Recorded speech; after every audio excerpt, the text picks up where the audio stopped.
Bonsoir à tous, bienvenue sur la 3, vous regardez Tam Tam.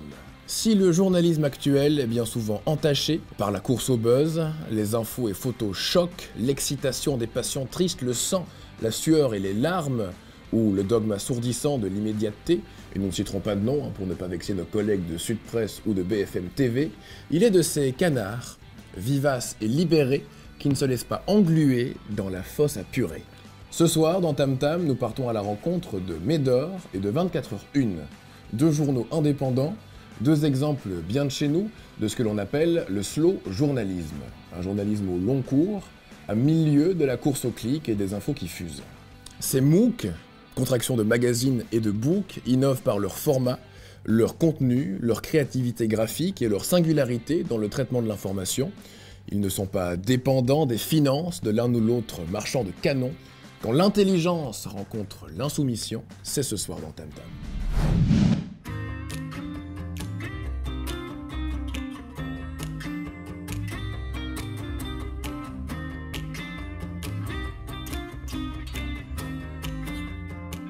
Ces revues, ces MOOC, ces magazines, on les retrouve chez nous principalement sur ce mur, dans notre rayon sciences humaines. Alors il y en a beaucoup qui parlent d'actualité et qui sont assez généralistes, mais il y en a de plus en plus qui se développent sur des sujets de plus en plus pointus, l'actualité belge, le développement personnel, la spiritualité, etc. Et donc ceux-là, on les place aussi dans les rayons. Quand on a repris cette librairie il y a 6 ans, on n'en avait presque pas. Et maintenant, on en a peut-être une 50aine de titres différents dans la librairie. Elles apportent vraiment un plus, je trouve, au niveau du contenu. Ce genre de revue peut vraiment répondre à cette demande d'un public qui veut quelque chose de qualitatif, mais qui n'a peut-être pas le temps pour un essai de 200 pages, mais qui veut quand même quelque chose d'un peu plus complet que ce qu'un journal, un quotidien peut offrir. Le projet de Médor est né de la volonté déjà de remettre l'investigation au cœur du projet journalistique, de proposer des investigations qui prennent le temps d'aller chercher les infos, de les recouper. C'est quelque chose qui nous semblait, en tout cas, pas forcément manquer, mais pas être en suffisance pour le lecteur belge. C'est aussi de pouvoir produire une information de façon totalement indépendante. Aujourd'hui, Médor paraît de façon trimestrielle et propose 128 pages d'enquêtes et de récits centrés sur la Belgique. Donc 24h01, c'est ce qu'on appelle un MOOC, donc c'est un genre journalistique qui est en vogue depuis une dizaine d'années. Ça consiste en quoi? Donc on a affaire à un bel objet journalistique, ça ressemble vraiment à un beau livre. C'est des grands reportages, on donne de l'espace et du temps aux journalistes pour faire un travail en profondeur. On donne aussi de l'espace aux graphistes pour être créatifs, pour être inventifs, pour vraiment imaginer des nouvelles formes d'expression. Et on mélange aussi les genres, donc on a à la fois de la bande dessinée, on a aussi des portfolios, on a des reportages illustrés et puis on a évidemment des longs textes. Le slow journalisme, c'est comme tout le mouvement slow food, etc. Donc c'est l'idée de ralentir le temps, d'être plus proche du terrain aussi, de travailler avec des gens qui sont dans une zone géographique plus restreinte. Et c'est vraiment de se donner le temps pour bien faire son travail, pour vraiment privilégier la qualité à la quantité. Prendre le temps dit aussi pouvoir bénéficier de conditions financières pour exercer correctement son métier. Et donc, alors c'est pas la panacée non plus, mais Médor a essayé en ce sens de rémunérer, par exemple, les enquêtes. Elles sont rémunérées au tarif AJP, qui est l'association des journalistes professionnels, 2 fois le tarif AJP. Et on essaye de faire aussi beaucoup d'allers-retours avec les journalistes, de ne pas les laisser seuls dans la nature. On a mis en place un système de parrainage de chaque article où un journaliste qui se lance dans une enquête ou dans un récit est parrainé par un autre journaliste de Médor pour pouvoir sonner l'alarme en cas de besoin. On publie des sujets qui racontent le monde et qui surtout vont faciliter sa compréhension. 24h01 répond à une demande des photojournalistes d'exister. Aujourd'hui, je pense qu'il n'y a jamais eu autant de qualité en termes de production photojournalistique, mais ce qui manque, ce sont évidemment les supports pour montrer ce travail, parce qu'il suffit aujourd'hui d'aller dans n'importe quelle librairie pour voir la sommation incroyable de titres qui apportent peu de sens aux choses. Et je pense qu'expliquer aujourd'hui, c'est une des grandes fonctions du journalisme, photographique ou non. On pense que le lecteur aujourd'hui est très exigeant parce qu'il est sollicité de toutes parts, il y a plein de sources d'informations, on le dit, on le répète, le lecteur aujourd'hui n'a jamais été aussi informé et donc c'est important de pouvoir se démarquer et d'apporter quelque chose de différent. Et on pense qu'en ayant des sujets, des approches qui peuvent être surprenantes, originales, ce sera une manière d'atteindre ce but et d'intéresser notre lecteur à autre chose, quelque chose qu'il n'a peut-être pas l'habitude de lire par ailleurs. On fabrique une information qui est assez artisanale, qui est presque en circuit court. On est une toute petite structure. On travaille essentiellement avec des journalistes, des illustrateurs et des photographes belges, avec une relation qui est très étroite avec eux, avec un travail sur le terrain, ce qui est quand même la base du métier, c'est d'être sur le terrain, de voir les choses, de rencontrer les gens qui sont concernés par une problématique ou par une thématique. Et j'espère qu'en développant différentes formes d'expression, justement, on atteint cet objectif qui nous est cher, qui est de vulgariser un sujet. Parfois, on aborde des sujets qui peuvent paraître assez ardus, assez compliqués, etc.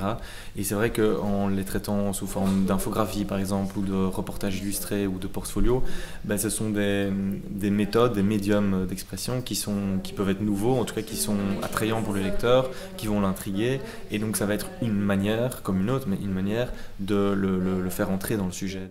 Chez Médor, la volonté d'aller au plus profond de l'info, c'est aussi la volonté de jouer le rôle de contre-pouvoir que la presse doit avoir. On essaye de sortir des informations qu'elles fassent plaisir ou pas, c'est pas vraiment notre ligne de conduite, mais qui fassent bouger un peu les lignes. On voit qu'il y a une crise de la presse et une érosion du lectorat dans la presse qui est notamment liée à des questions d'indépendance où les lecteurs n'ont plus confiance dans une presse qu'ils n'estiment à tort ou à raison plus indépendante. Et donc pour nous, c'était vraiment fondamental de trouver une façon d'exister et de fonctionner pour garantir à nos yeux et aux yeux des lecteurs une indépendance surtout financière et qui nous permet aussi une indépendance éditoriale. C'est pour ça qu'on s'est constitué en coopérative, c'est-à-dire qu'on n'a pas de compte à rendre à un actionnaire tout-puissant, puisque une part chez Médor égale une voix. Donc si quelqu'un tout à coup prend 1000 parts, il n'aura pas 1000 voix, contrairement à d'autres systèmes existants dans la presse actuelle. Il y a différents moyens qui nous permettent d'être indépendants. Nous, on a choisi par exemple de recourir à la pub, mais la pub ne peut pas dépasser 11% de notre budget global de fabrication d'un Médor. En fait, avant, on fonctionnait sans publicité, donc on était à 200 pages, zéro pub. Aujourd'hui, on est à 150 pages, une dizaine de pages de pub, grand max. C'est un peu le passage obligé si on veut continuer à vivre, malheureusement. Mais l'intérêt de la publicité chez nous, c'est qu'elle est réillustrée par nos illustrateurs. Donc c'est des publicités qui sont visibles nulle part ailleurs, ce qui permet de conserver la beauté du magazine. Je travaille à la Libre Belgique depuis 2 ans pour le service international. J'ai décidé de proposer un article à 24h01 pour changer un peu du journalisme quotidien. On est toujours dans l'actu chaude, on est toujours dans le nez sur le guidon en quelque sorte. Il faut toujours traiter l'information immédiatement, directement. Proposer un article où on prend le temps, quelques mois, pour aller sur le terrain, pour suivre, ici en l'occurrence, des DJ belges, voir comment ça se passe, faire des recherches, interviewer des spécialistes et même surtout prendre le temps d'écrire. Je pense que c'est tout à fait nécessaire d'avoir ce genre de médias qui complètent en fait les médias d'actualité quotidienne ou même hebdomadaires. Ce stéréotype des médias quotidiens qui ne laissent pas du tout le temps à leurs journalistes et qui mettent une pression pour écrire un article en 2 heures est aussi faux parfois. On crée des suppléments sur les élections américaines sur lesquelles on travaille pendant 2-3 mois. On peut proposer des articles en fonction d'un événement qui va avoir lieu dans 1 mois et dire voilà, on peut faire un dossier. On va travailler là-dessus, mais en même temps, on doit continuer à couvrir l'actu chaud, donc on ne peut pas se retirer complètement. Ce qui est très chouette avec ces revues, c'est qu'elles sont quand même vraiment très différentes. Au niveau du prix, on peut en trouver qui sont en dessous de 10 €. Donc avec Imagine par exemple ou Wilfried qui vont être autour de 8-9 €. Et puis on va quand même jusqu'à des prix assez chers, 15, 17, 18, même 25 pour des revues vraiment qualitatives où il y a eu beaucoup de contributeurs. Il y a des nouvelles choses qui nous sont présentées, j'ai l'impression presque chaque mois.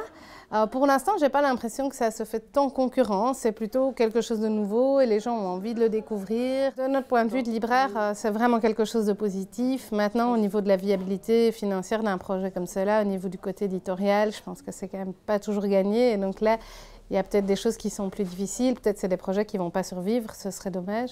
Mais nous, comme libraires, c'est vraiment très positif, ce genre de projet. Merci beaucoup d'avoir suivi ce Tam Tam consacré au slow journalisme. Merci aussi aux excellentes rédactions de Médor et de 24h1. N'hésitez pas à en apprendre plus à leurs propos en vous rendant sur leur site internet ou sur le nôtre, télévisiondumonde.be. Et on se retrouve la semaine prochaine pour un autre Tam Tam. Excellente soirée sur la 3.